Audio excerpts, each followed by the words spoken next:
Here we are. Welcome to week 4. I'm super excited!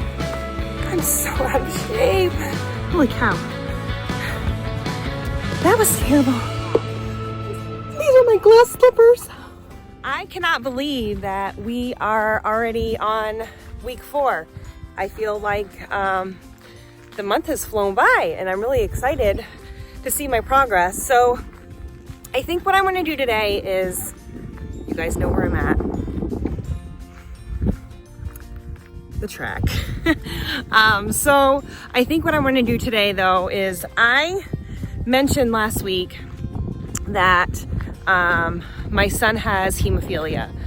So I figured this would be a really cool week to give you guys some facts about hemophilia and explain what hemophilia is.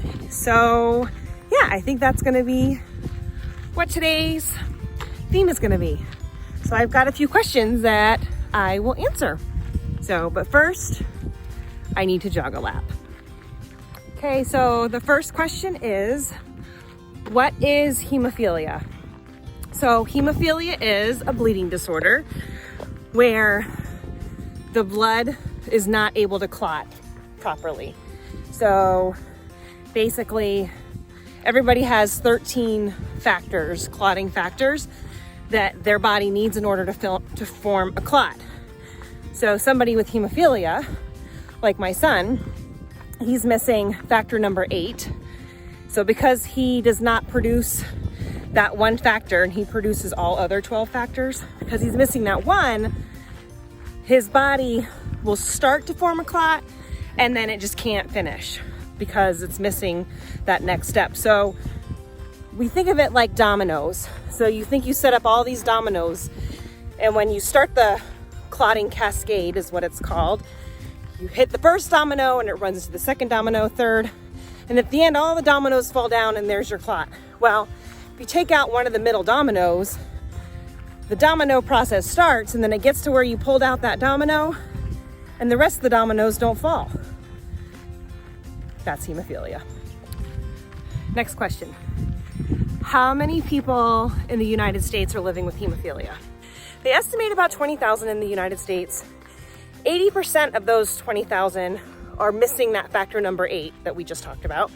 And the other 20% are missing factor number 9. Same symptoms basically, but instead of missing 8, they're missing factor number 9. It ends up being about 1 in every 5,000 births. Mostly seen in males, just because it hangs out on the X chromosome, and genetics, that's a whole nother topic. But there are actually many women who have hemophilia, mild, moderate, even severe hemophilia. And it's really sad because historically it's only been thought to be had by boys, but women and females do have it. And sometimes it's really hard for them to get diagnosed, especially if they're seeing a doctor that thinks it's only just a male condition. So yeah, 1 in 5,000 births, 20,000 in the US. Question number 3, is hemophilia contagious? Absolutely, 100% no. Hemophilia is actually a genetic disorder, which means it's not contagious. You can't catch it from somebody. It's not something that somebody sneezes, you can get it, or a hug. It's completely in the genetics. And like I just said before, it's on the X chromosome. So most of the time, I want to say 70% of the time, the child that's diagnosed with hemophilia, they get it from either their mother, who is a carrier, I'm a carrier, or if their father has hemophilia and that father has a daughter, that's how she gets it. She has hemophilia. So it's a genetic disorder. So 70% of cases are genetics. 30% of the cases are spontaneous mutation in the gene. Just happens. Nobody really knows why it happens. Just like Somebody could be born with an extra thumb. You know, it's just a mutation that happens. It just so happens when the baby's being formed. So that's I think it's 30% of the cases are genetic mutations. And those are really hard because for families that have these spontaneous mutations, they don't know. It's a complete shock when their baby gets diagnosed. And they're like, it's nowhere in my family. I don't even know what this is. So it's really scary for those families, and even the families that have hemophilia in their family and they know there's a chance that they could have a child with hemophilia.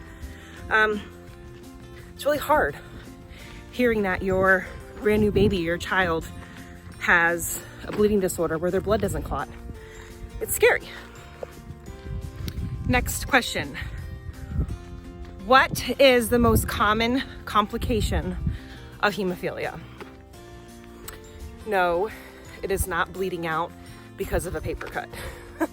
It actually, the most common complication of hemophilia is joint disease, joint damage.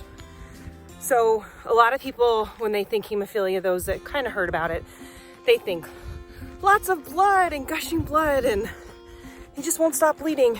Yeah, that can be part of it for big external injuries, but a lot of hemophilia is unseen. A lot of the damage it does to joints. So when my son was little, he has severe hemophilia. So basically his body doesn't produce any of that factor number 8. So because he doesn't produce any of it, he's in the severe category. And with severe hemophilia, one of the big things is he would just wake up in the morning when he was 12 months old and his ankle would be so swollen and it would just hurt and he would favor it. He wouldn't be able to walk. He couldn't put pressure on it. And those are called spontaneous bleeds. So there wasn't an injury. There wasn't like he twisted it. His joints would just start bleeding internally. And there's no blood on the outside, but severe swelling, pain.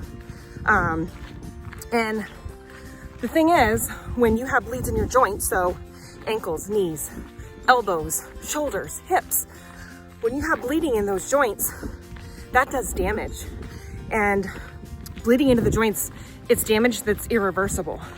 So for every single joint bleed that these kids and these guys and these women have, that's doing irreversible damage, and which leads to joint disease. So that's a huge complication of it.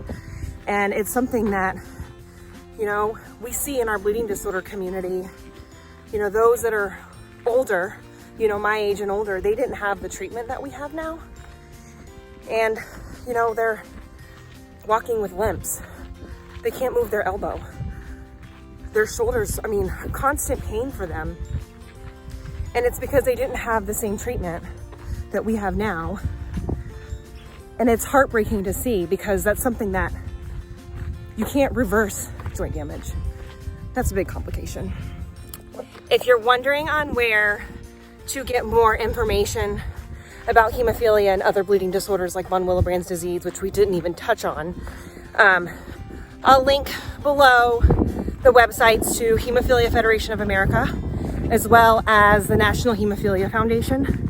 Both of those are they're our national organizations, and they have a lot of great information on it. There's actually some Learning Central. You can log in and you can watch some videos about it and learn all about it. And so yeah, I will link those down below.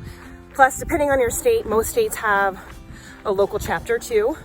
So you can just type in like the name of your state and then hemophilia and it should pop up if you want to learn more about it or any of the other bleeding disorders. So there you go. So week 4 did not go according to plan at all when it comes to videos. It was an actually really great week. I got a great run-in where I got down to a 12-minute, 2-second mile. It was amazing. I recorded it, my reaction. I also did my first virtual 5K up the family farm. I recorded that and showing off my Baby Yoda medal that I earned. Yeah, and it was a great video. and I deleted all of the footage. So this week is not a great video. I actually considered just giving up on this whole YouTube thing because, let's be honest, who wants to see me run and bike? So this week was all about hemophilia. So hope you enjoyed it.